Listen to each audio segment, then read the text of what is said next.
오늘 하나님께서 우리에게 주시는 말씀은 시편 37편 12절에서 26절입니다. 하나님의 말씀을 봉독합니다.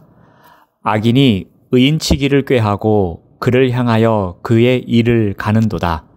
그러나 주께서 그를 비웃으시리니 그의 날이 다가옴을 보심이로다.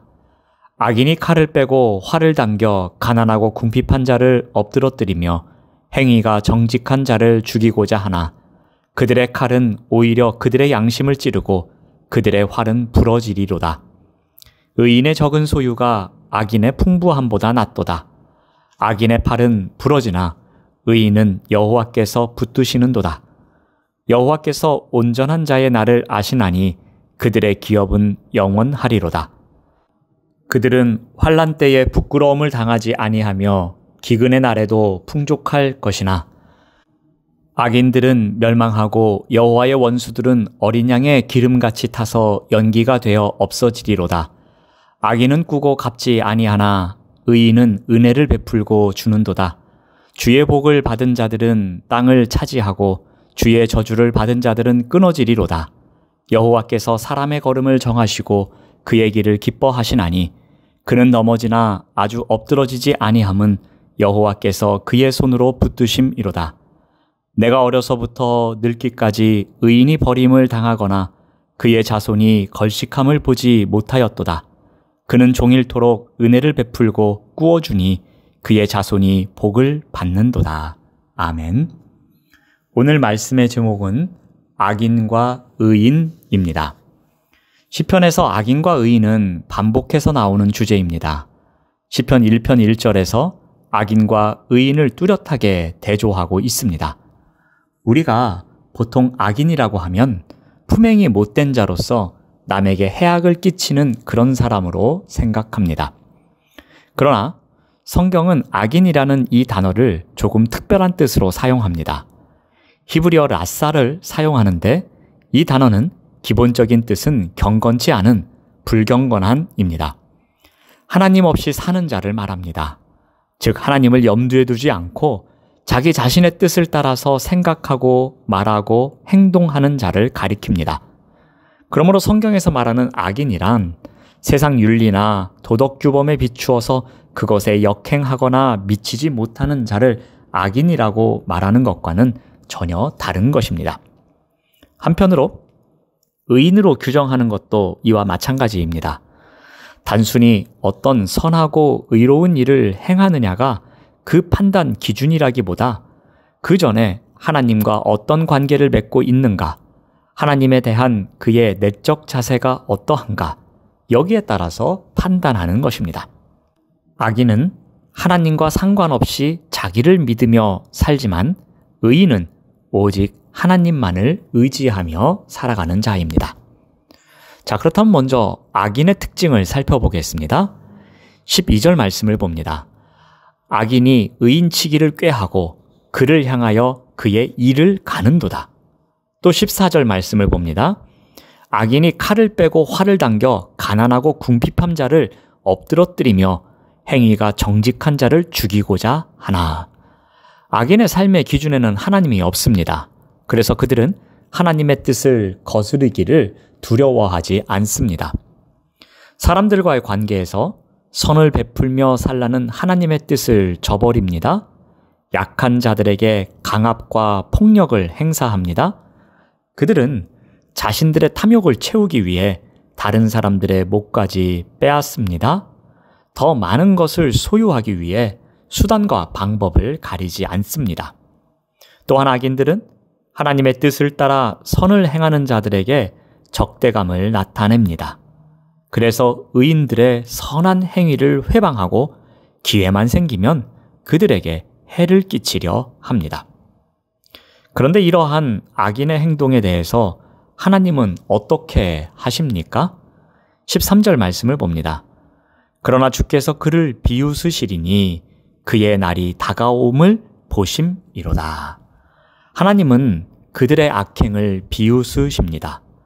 악인들의 결국이 어떻게 될지를 아시고 그들의 패망하는 날이 다가오는 것을 보시고 계시기 때문입니다.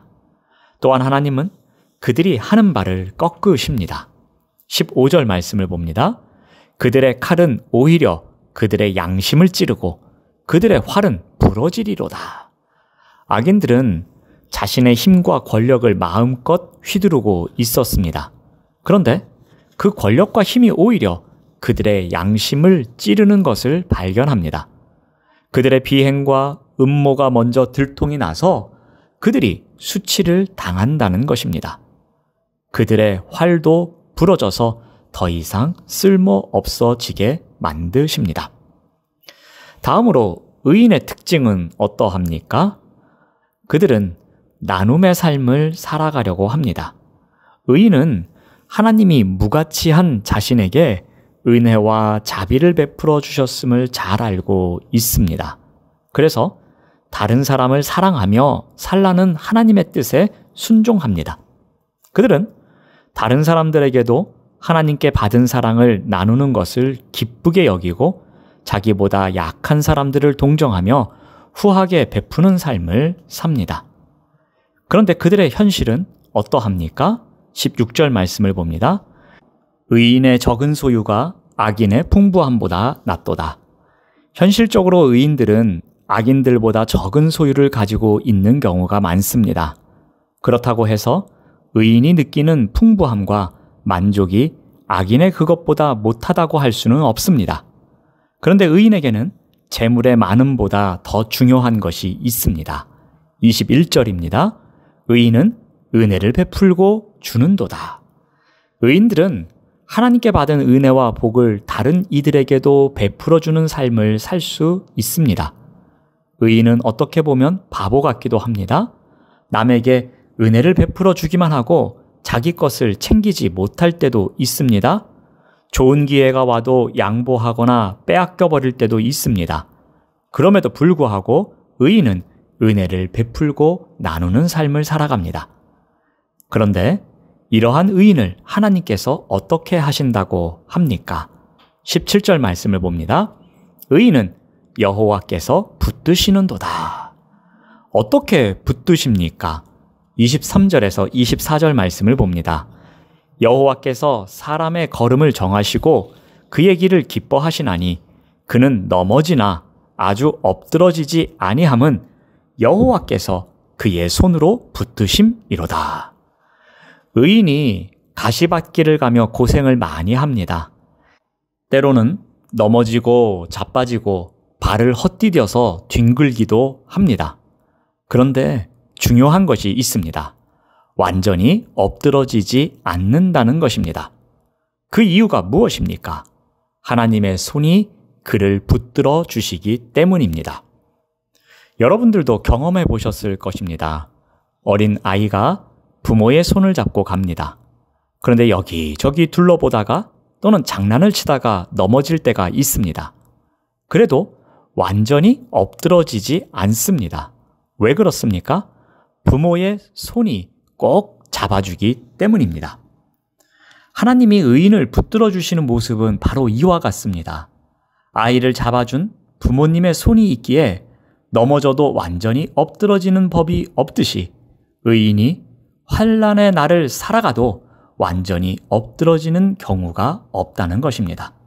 하나님이 그의 손으로 의인을 꼭 붙들어 주시기 때문입니다.